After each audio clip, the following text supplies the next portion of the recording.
Brought to you by Sensodyne K. बस back नहीं आया।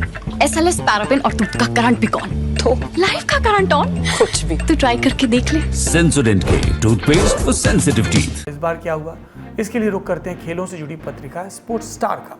इसमें जोनाथन सेल्वराज ने एक लेख लिखा है जिसके मुताबिक आमतौर पर विनेश का वजन 57 किलो रहता है। उन्होंने वजन घटाकर 50 किलो किया ताकि वो उस वेट ग्रुप में हिस्सा ले सकें।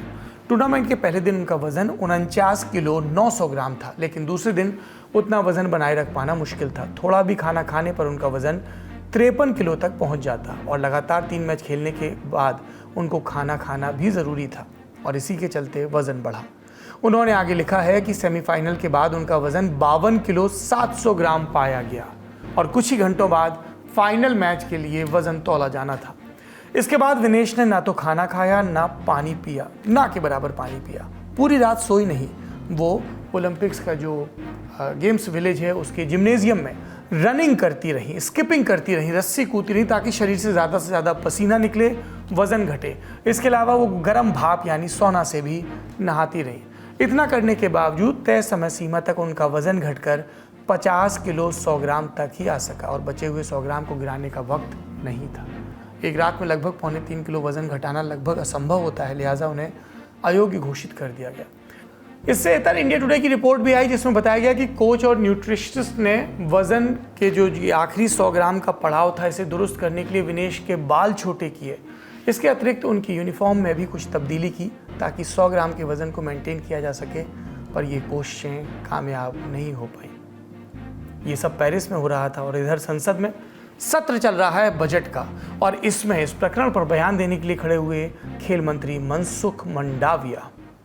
7 अगस्त 2024 को 50 किलोग्राम महिला कुश्ती के लिए वजन का निर्धारण 7:15 और 7:30 पेरिस समय के अनुसार रेपोचेज और फाइनल में भाग लेने वाले पहलवानों के लिए किया गया था।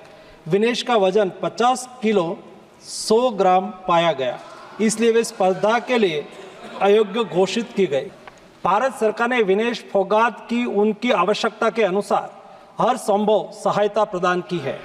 उनके लिए पर्सनल स्टाफ भी नियुक्त किए गए हैं जो अपने क्षेत्र के विशेषज्ञ हैं। उनके साथ हंगरी के विख्यात कोच ओलेर अकोस और फिजियो अश्विनी पाटिल हमेशा रहते हैं। इनको ओलंपिक के लिए इनके अतिरिक्त व्यक्तिगत सहायक स्टाफ जैसे विभिन्न sparring partners, strength of conditioning विशेषज्ञ के लिए वित्तीय सहायता प्रदान की गई। पेरिस ओलंपिक चक्र के लिए कुल 70,45,775 की वित्तीय सहायता दी गई है। ये तो बयान हो गए। अब जानते हैं नियम कानून क्या है और समझते हैं कि क्या सिर्फ 100 ग्राम की वजह से खिलाड़ियों को रोका जा सकता है या नहीं। ये भी समझना होगा कि यूनाइटेड वर्ल्ड रेसलिंग्स यानी UWW के नियम क्या कहते हैं। इसके मुताबिक ओलंपिक में किसी भी कैटेगरी में कुश्ती के खेल 2 दिनों के दरमियान संपन्न होते हैं। पहले दिन क्वालिफायर, क्वार्टर फाइनल और सेमीफाइनल जैसे मैच और दूसरे दिन फाइनल। खेल के दोनों दिन खिलाड़ियों का वजन उनके वेट ग्रुप में ही होना चाहिए। पहले दिन वजन के दौरान विनेश फोगाट का जो वेट आया वो 50 किलो था, यानी वो जिस वेट ग्रुप में थी उसमें हिस्सा ले सकती थी और फिर उन्होंने 3 मैच खेले और तीनों जीते। लेकिन दूसरे दिन विनेश का वजन 100 ग्राम बढ़ गया, लिहाजा उन्हें अयोग्य घोषित कर दिया गया। लगातार 2 दिनों तक वजन कराने के पीछे लॉजिक क्या है? एक्सपर्ट्स के मुताबिक अक्सर खिलाड़ी किसी खास वेट ग्रुप में अपना वजन खूब तेज़ी से घटाते या बढ़ाते हैं। ये कोई गलत या अवैध प्रैक्टिस नहीं है, लेकिन तेज़ी से बढ़ाए या घटाए वजन को लंबे समय तक बनाए रखना मुश्किल होता है। इसीलिए 2 दिनों में इस प्रक्रिया को संपन्न किया जाता है। हमने और सवालों के साथ रुख किया खेलों के एक्सपर्ट्स का और समझा कि वजन के नियमों का झोल क्या है। नियम जो है ये बदला है। ये कुछ सालों पहले तक ऐसा होता था कि आपको अगर 2 दिन में बाउट लड़ने हैं अपने, जो विनेश को भी लड़ने थे, उसमें ये होता है कि आपका अब आपको दोनों दिन आपका वे इन होता है। पहले सिर्फ एक ही दिन आपका वजन कराया जाता था, यानी आपने जिस दिन लड़ना है पहले दिन उस दिन आपका सुबह वजन होता था, उसके बाद आप अगले दिन भी उसको अप्लाई कर सकते थे, वही वजन को ले सकते थे। अब वो वजन बदल गया है। अब रहा सवाल विनेश का, तो देखिए यहाँ पे क्या है कि आपके नेशनल कोचेस भी हैं, फिजियोज भी हैं, सब हैं, पर विनेश के केस में ये है कि उनके अपने पर्सनल कोच हैं, अपनी पर्सनल न्यूट्रिशनिस्ट हैं, अपने पर्सनल फिजियो भी हैं। तो उस केस में ये है कि ये लोग बहुत ज्यादा नहीं कुछ कर सकते थे। अभी थोड़ी देर पहले पीटी उषा से यहाँ पर मुलाकात हुई तो उन्होंने कहा कि इसमें गलती किसी की नहीं है। वजन बढ़ गया, उसको कम करने की कोशिश करी गई और वो वजन नहीं हुआ। यहाँ तक कि उनके बाल भी काटे गए, क्योंकि 100 ग्राम आप खुद सोच सकते हैं कि 100 ग्राम होता कितना है। तो इतनी भी गुंजाइश नहीं थी कि अगर उनका 100 ग्राम ज्यादा हुआ तो आप उनको आगे बढ़ा सकते थे। और इससे पहले कि आप कुछ करते, देखिए एक कंपटीशन है, आज सुबह ये होता है, शाम को आपको फाइनल भी खेलना है। तो UWW जो ऑर्गेनाइजिंग कमेटी भी है यहाँ पर, UWW जो इंटरनेशनल फेडरेशन, उन्होंने ये ऐलान कर दिया कि भाई जो विनेश से जो हारी थी सेमीफाइनल में पहलवान क्यूबा की, वो जो है अब फाइनल खेलेंगी, सिंपल और खत्म। अब बहस ये चल रही है कि क्या ओलंपिक कमेटी 100-200 ग्राम वजन को माफ नहीं कर सकती, क्योंकि महावीर फोगाट ने भी ऐसा कहा। सुनिए एक्सपर्ट से जवाब। ये ऐसा पहली बार नहीं हुआ है, पहले भी बहुत बार हो चुका है ऐसी बातें। बस मुझे ये याद नहीं पड़ पा रहा है कि क्या कभी किसी मेडल राउंड के लिए ऐसा हुआ है या नहीं हुआ है। ये सिर्फ भारतीय पहलवान या भारतीय रेसलर के साथ पहली बार नहीं हुआ है, इंटरनेशनल रेसलर्स के साथ भी हुआ है। एक बार तो सुशील कुमार के साथ ऐसा हो गया था और उनका, अगर मैं सही हूँ तो उनका भी 40 या 60 ग्राम की बात आ गई थी। तो उसमें ये हुआ था कि जो तब WFI थी, रेसलिंग फेडरेशन ऑफ इंडिया, उन्होंने उनके कोचेज और उनका जो सपोर्ट स्टाफ है उनके खिलाफ एक्शन लिया था। अब यहाँ पे सवाल ये आ जाता है कि यहाँ पर आप एक्शन ले सकते हो या नहीं ले सकते, और ले सकते हो तो कौन लेगा, क्या रेसलिंग फेडरेशन? क्योंकि देखिए ये सारे जो लोग हैं ये पर्सनल कैपेसिटी में विनेश के साथ हैं। विनेश के ये पर्सनल कोचेस, पर्सनल न्यूट्रिशनिस्ट हैं, पर्सनल फिजियोज हैं।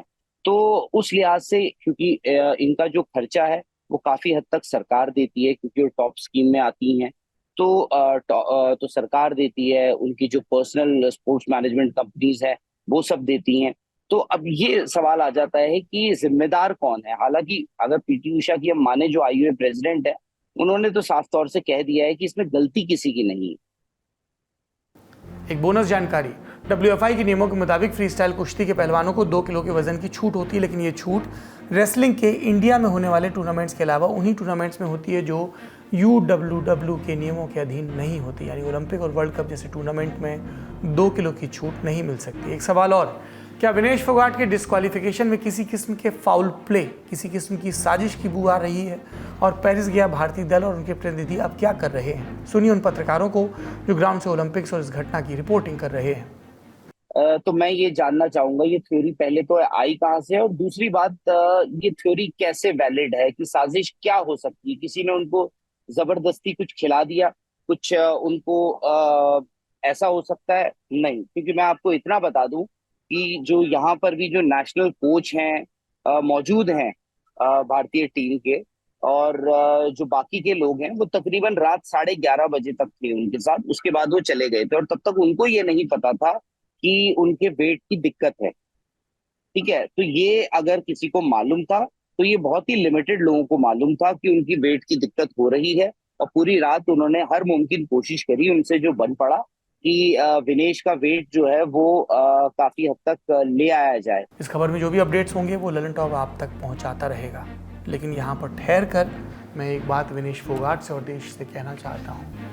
आप बहुत मेहनत से वहाँ पहुँची, तमाम चुनौतियों के साथ पहुँची, पूरे देश को आप पर गर्व है और पूरा देश और ख़ासतौर पर इस देश की लड़कियाँ आपसे प्रेरणा लेंगी।